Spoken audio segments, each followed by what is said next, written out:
una concentración de sangre en el ventrículo, ¿correcto? Ella está ejerciendo una fuerza hacia las paredes del ventrículo.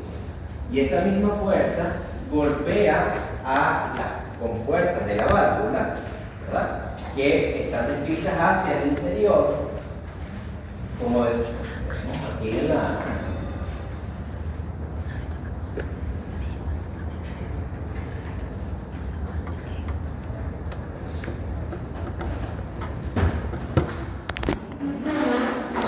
Y es ese golpe que lleva hacia las válvulas para que entonces ellas se cierren. ¿Cómo? Exactamente.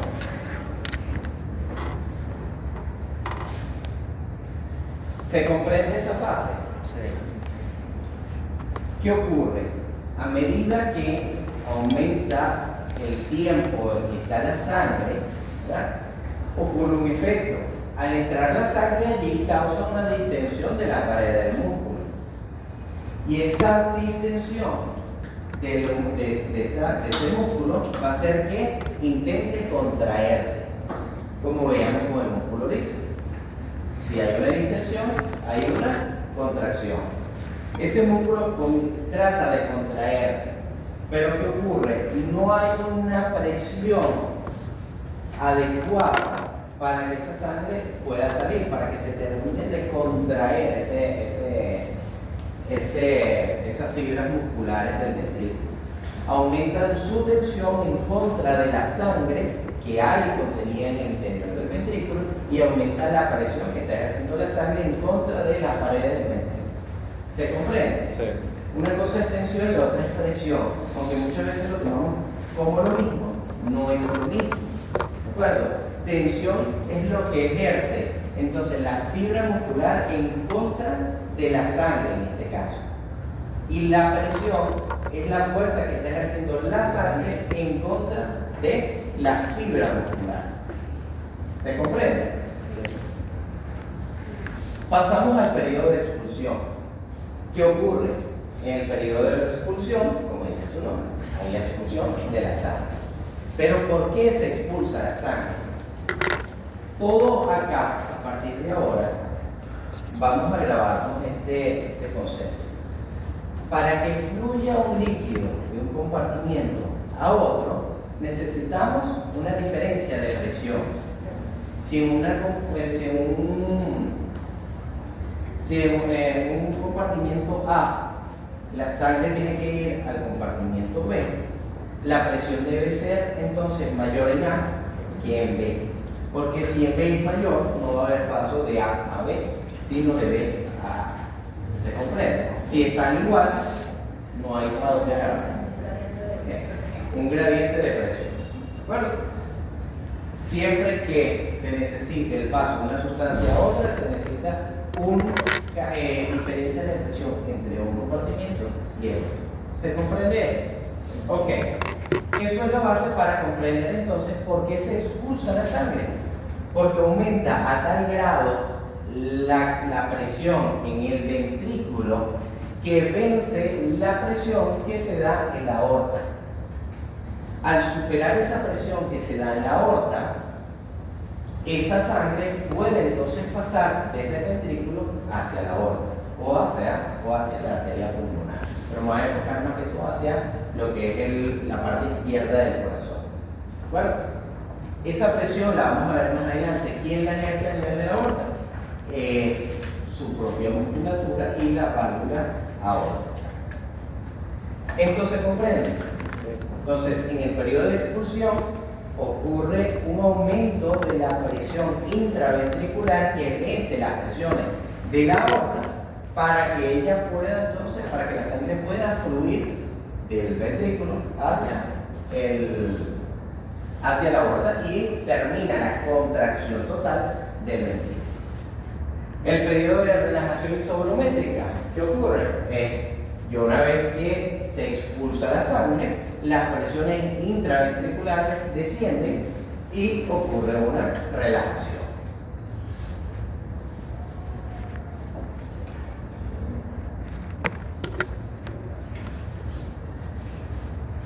Si estudiamos los volúmenes de sangre que están en cada una de estas fases, podemos entonces describir al volumen telediastólico, al volumen latido y al volumen telesistólico. ¿Qué es el volumen telediastólico? Es el volumen proveniente del llenado ventricular en la diástole desde las aurículas. Es de aproximadamente 110 a 120 mililitros. Es decir, es la sangre que proviene de la aurícula que llena el ventrículo.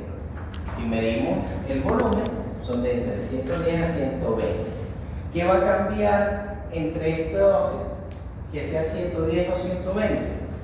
O sea, más o menos en promedio de esas cantidades, la cantidad de sangre que fluya desde la aurícula al ventrículo, dependiendo de la cantidad de sangre que llegue desde los tejidos periféricos. Ejemplo, si yo agarro y estoy en reposo, muy probablemente mi volumen telediastólico sea de 110, pero si salgo corriendo, hay mayor movilización de sangre desde los miembros inferiores que llega al corazón y muy probablemente llegue a 120 mililitros ese volumen telediastólico. ¿Se comprende? El volumen latido es el volumen de sangre que es expulsado durante el vaciamiento ventricular.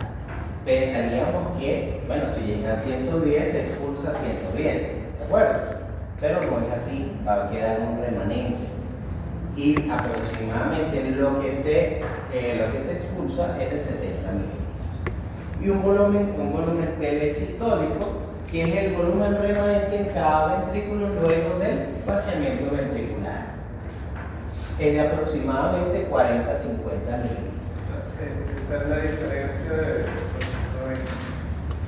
va a ser la diferencia entre el volumen telediastólico. ¿De acuerdo? Se expulsará más o menor cantidad de sangre dependiendo de las necesidades del tejido y de la contracción, que viene dado también a su vez de lo que llega. Y eso es el volumen de latido siempre es fijo, o sea, lo que puede cambiar es el telesistólico con el telediastólico. Van a variar el telediastólico y el telesistólico. Y en promedio va a ser 70 mililitros lo que expulsa el corazón cada.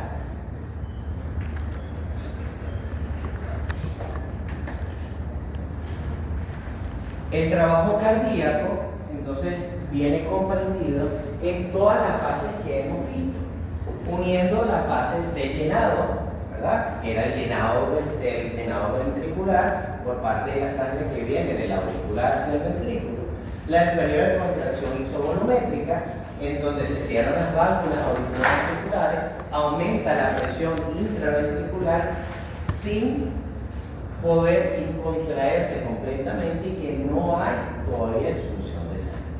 Periodo de expulsión en donde las presiones intraventriculares vencen las presiones aórticas y se da la contracción del músculo ventricular para la expulsión de la sangre.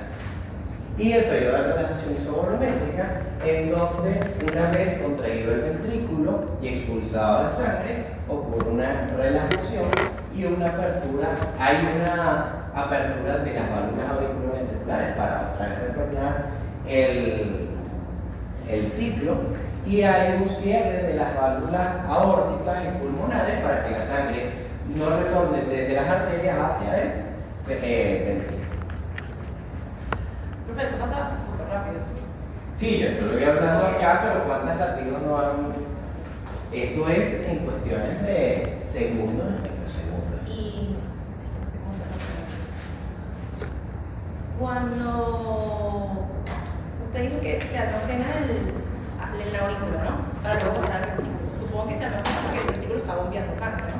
En el momento que el ventrículo está cerca, en el momento que ya está, que expulsa su sangre, que las válvulas auriculoventriculares están cerradas, en ese momento la aurícula está relajada, está distendida y está recibiendo sangre. Entonces, en ese segundo en donde ella recibe sangre pero no pasa al ventrículo, es lo que yo digo, Por pero eso, se está almacenando. Por eso usted dijo lo del, o sea, que no, o sea, primero un segundo y luego el otro. Exactamente. Porque mientras, Claro, o sea, si está despolarizada el ventrículo, él se contrae y está en reposo el ventrículo.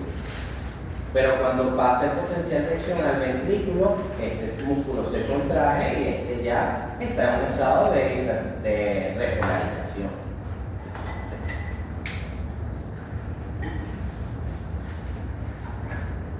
Van a encontrar un término en la literatura que es el trabajo cardíaco, la precarga y la poscarga. La precarga es el grado de tensión del músculo cuando comienza a contraerse. Es decir, esa tensión muscular debida a la presión que está ejerciendo un cuerpo, es decir, en este caso la sangre hacia él. Hay un grado de tensión, que es la presión telediastólica. Y la poscarga se refiere a la carga contra lo que el músculo está ejerciendo su función contraria. Es decir, esa sangre, ¿verdad? Contra lo que yo estoy ejerciendo, esa fuerza sería entonces la poscarga, la presión sistólica. Las válvulas, ya hemos visto sus funciones. Tenemos dos tipos de válvulas: las válvulas auriculoventriculares y las válvulas sigmoides.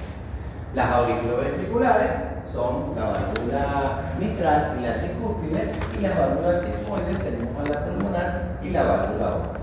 Ellas están dispuestas en las válvulas auriculoventriculares hacia el ventrículo, y ya vimos su efecto cuando aumenta la presión intraventricular para su cierre, y las válvulas sigmoides, pulmonares y aórticas describen sus prolongaciones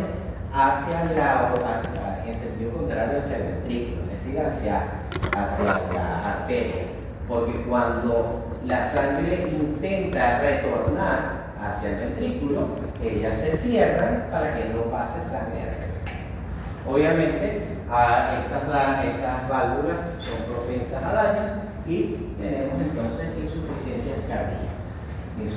cardíaca derecha, insuficiencia cardíaca izquierda. Cuando una insuficiencia cardíaca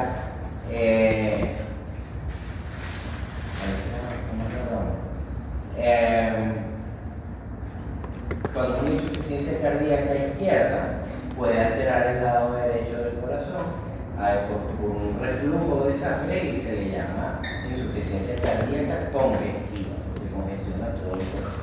¿Me pregunta? Sí. ¿Y la válvula puede permanecer abierta en una condición normal? Como usted dijo que la sangre llega de la aurícula y va directo al ventrículo y la válvula abierta. Ajá. ¿Es una condición normal? Sí, es normal, porque ella tiene que aperturarse para que pueda pasar la sangre, Sí, pero ella después va a cerrar. Ahora, el problema viene cuando no cierra bien y hay sangre del ventrículo que logra escapar hacia la aurícula. Entonces la aurícula no puede recibir la cantidad de sangre que debería y empieza a congestionar hacia la vena. ¿Me explico? Y así. ¿Por qué si la aurícula izquierda del corazón, la válvula izquierda del corazón está afectada, puede afectar a la derecha, simplemente por las distancias en cuanto a su circulación? Porque ¿quién desemboca en la aurícula izquierda? Pulmón, ¿verdad? La vena pulmonar. ¿Qué ocurre? Que entonces, si hay un flujo retrógrado del ventrículo hacia la aurícula, la sangre, entonces hay un reflujo hacia la vena pulmonar, y la vena pulmonar hacia pulmón, y de pulmón hacia ¿dónde?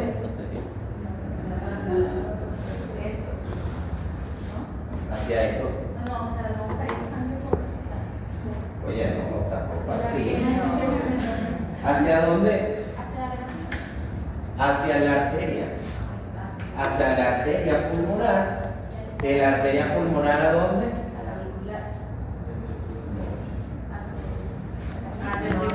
Al ventrículo derecho, y el ventrículo derecho hacia la...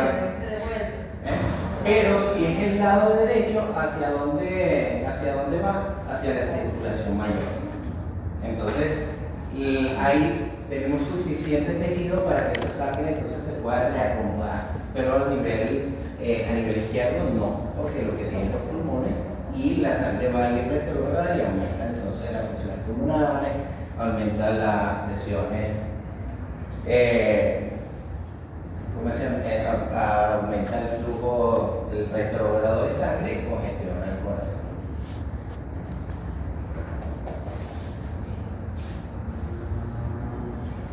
Hablando de presiones, siempre conocemos de, oye, mira, me di la presión y entonces la tenía alta, la tenía baja, la buena, la mala, la alta, la baja.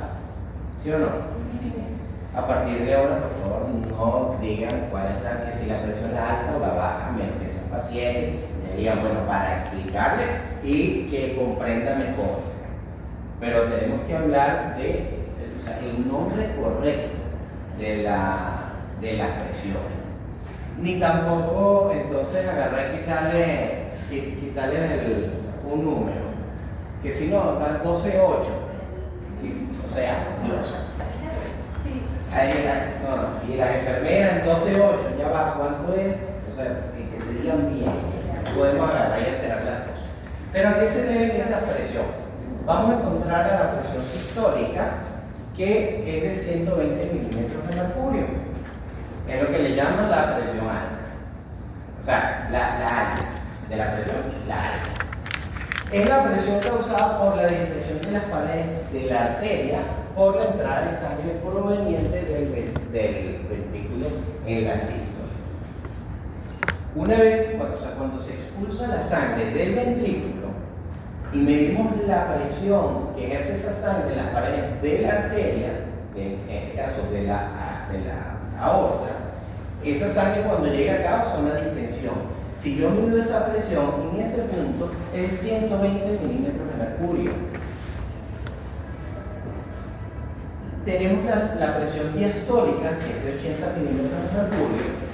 ¿Y qué significa esta presión? Es la presión en reposo de las paredes de la aorta, es la presión en el reposo de la válvula aórtica.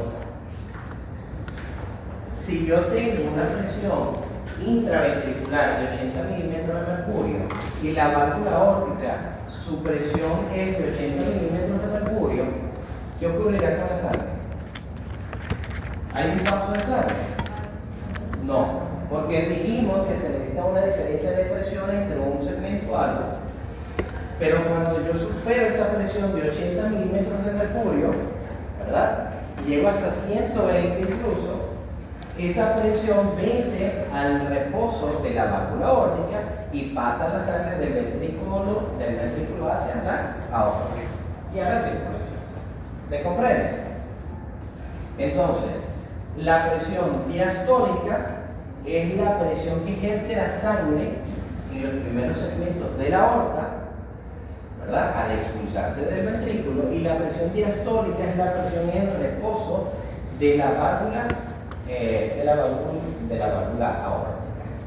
Bueno, ¿se comprende?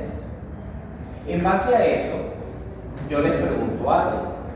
¿Qué será más peligroso?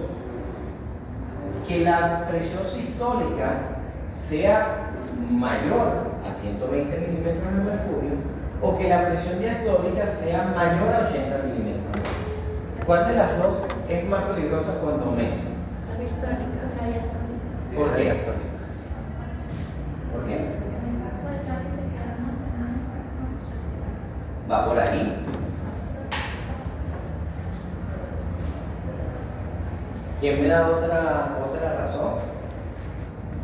El corazón requiere más fuerza para poder romper la presión. Porque el corazón va a necesitar, el ventrículo va a necesitar contraerse con mayor fuerza para poder generar una presión que venza a la presión en reposo de la válvula aórtica. Tengo que hacer un trabajo más fuerte entonces para poder llevar a cabo mi función. Por eso cuando nos miden la presión arterial y dice 130, 80, está bien. 140, 80 está bien. Pero la tenemos en 150, 90, ya está mal. Porque la diastólica aumentó Y es más fuerza que tiene que ejercer el corazón para poder vencer esa presión diastólica, esa presión en reposo de la aorta. Y no llega un punto donde es peligroso que aumente la sistólica tanto. O sea, no llega un punto donde diga. No, va a llegar a sus límites y dependiendo del grado de actividad. Ejemplo, es normal de que si yo agarro y me salgo corriendo, esa presión sistólica va a aumentar porque hay mayor sangre que está llegando al corazón y por ende va a expulsar la sangre. Pero el reposo de la aorta no debe modificarse. Eso quiere decir que una persona que tiene la presión diastólica anormal, cuando hace ejercicio se cansa más rápido. Porque el corazón hace más fuerza. Se va a cansar más rápido y le puede dar un paro porque tiene una fatiga muscular y mental. Y ese es el problema cuando vemos en la presión arterial, cuando se la medimos a la persona y la diastólica está elevada. Bueno, hablamos de presiones. Muchas veces también conocemos el término la tensión, ¿verdad? ¿Qué será la tensión?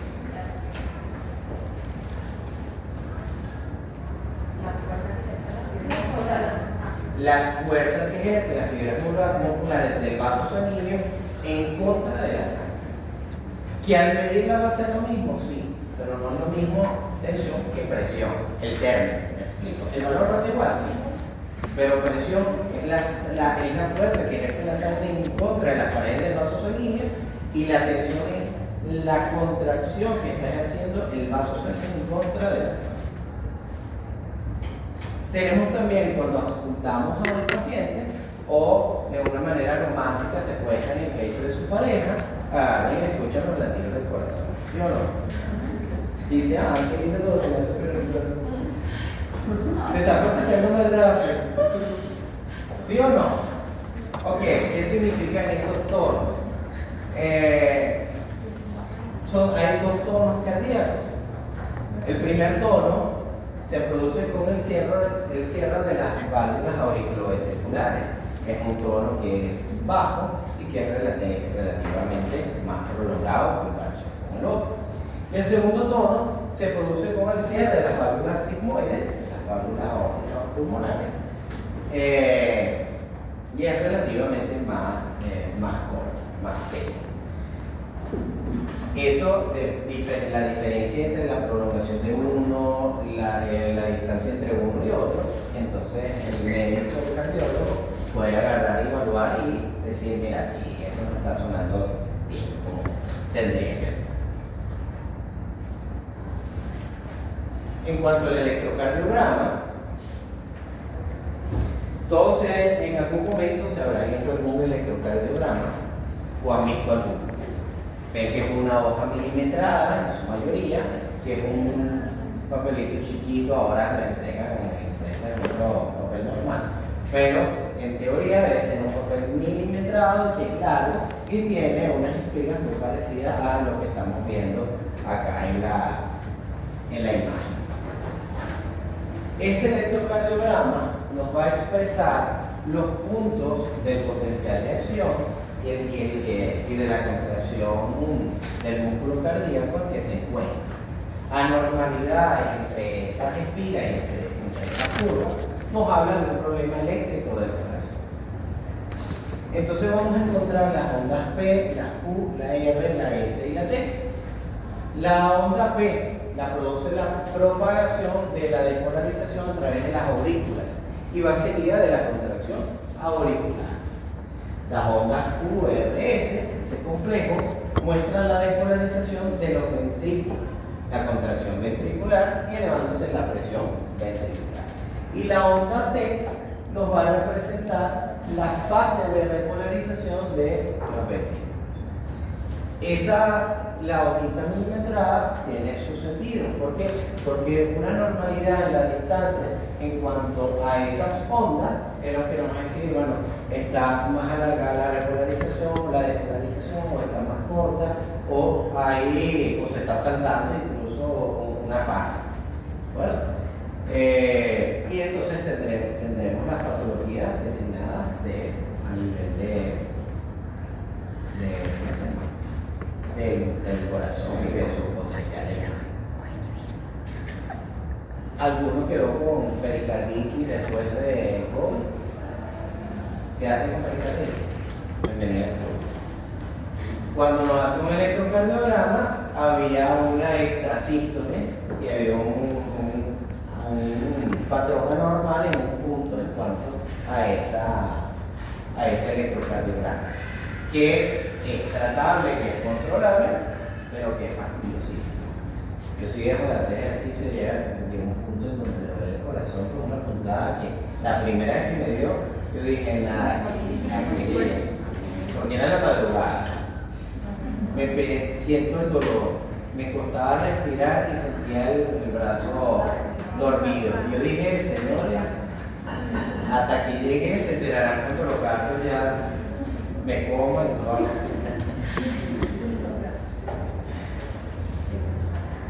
Ok, ya hablando de todo esto, de cómo funciona el corazón,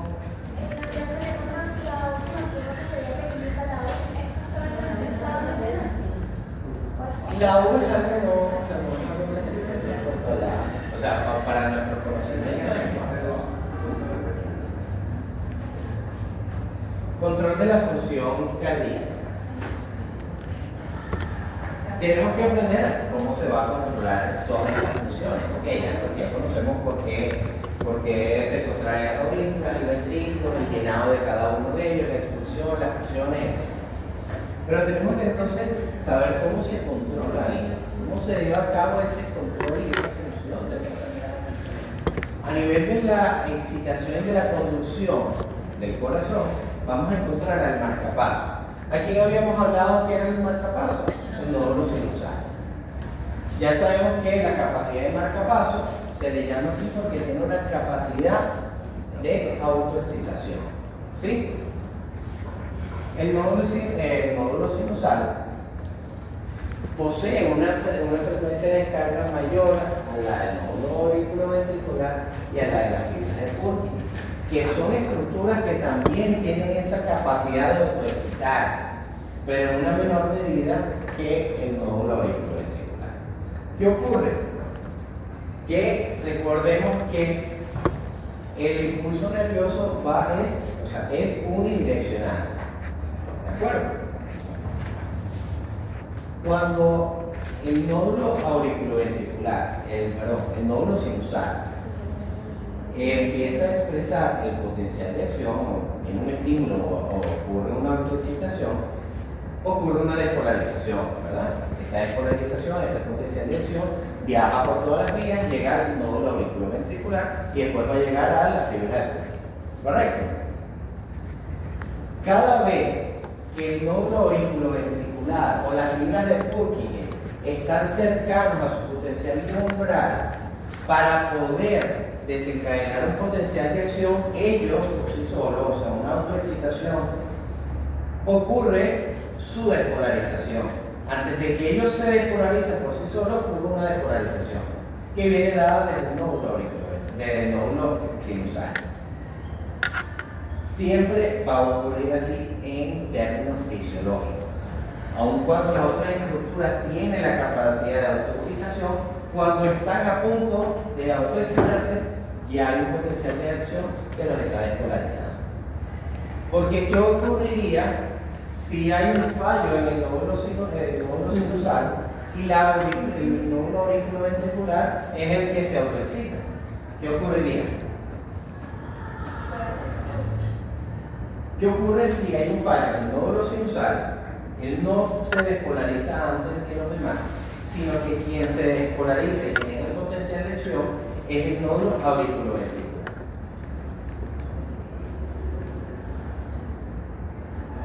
Verse el paso de la sensibilidad elevado o con mayor presión. Por aquí dice hay un fallo. Vayamos antes de lo que es las válvulas y contracción y expulsión de la sangre. Llevemos a lo que es la contracción. Por acá, ¿qué ocurriría? ¿Qué creen ustedes que ocurriría? Si el nódulo auriculoventricular es el que genera el potencial de acción, él se autoexcita. ¿Qué pasaría con los potenciales de acción y su dirección?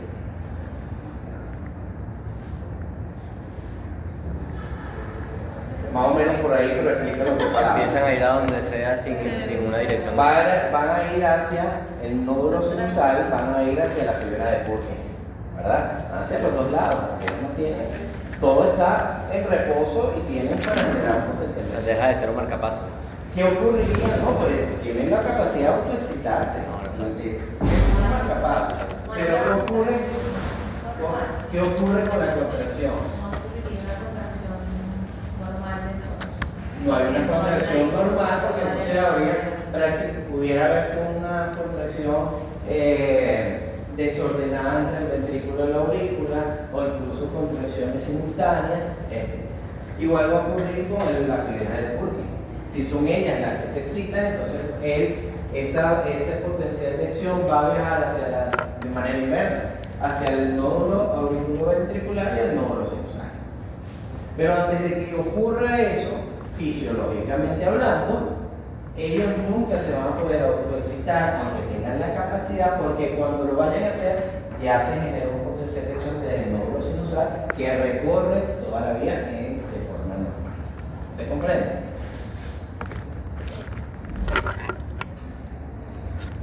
Vemos que el corazón está inervado por el sistema nervioso autónomo, el sistema nervioso simpático y el parasimpático. El simpático, una estimulación del sistema simpático, promueve a que la fuerza de contracción aumente y la frecuencia de contracción también aumente. Entonces, unas descargas adrenérgicas ocasionan aumento de la frecuencia cardíaca y aumento de la fuerza de contracción. ¿Para qué? Para expulsar mayor cantidad de sangre y de una forma más rápida. Al contrario, una estimulación por parte de los nervios parasimpáticos del sistema nervioso simpático va a ocasionar relajación del músculo y disminución de la frecuencia, es decir, disminución de la fuerza muscular y disminución de la frecuencia de contracción muscular cardíaca. Y tenemos un mecanismo que se llama el mecanismo de Frank-Starling. Siempre les hago aquí la anotación. Vamos a estudiar otro proceso que se llama las fuerzas de Starling. Aunque el mismo fisiólogo participó en ambos estudios, no es lo mismo el mecanismo de Frank-Starling y las fuerzas de Starling. Yo siempre hago la aclaratoria, pero nunca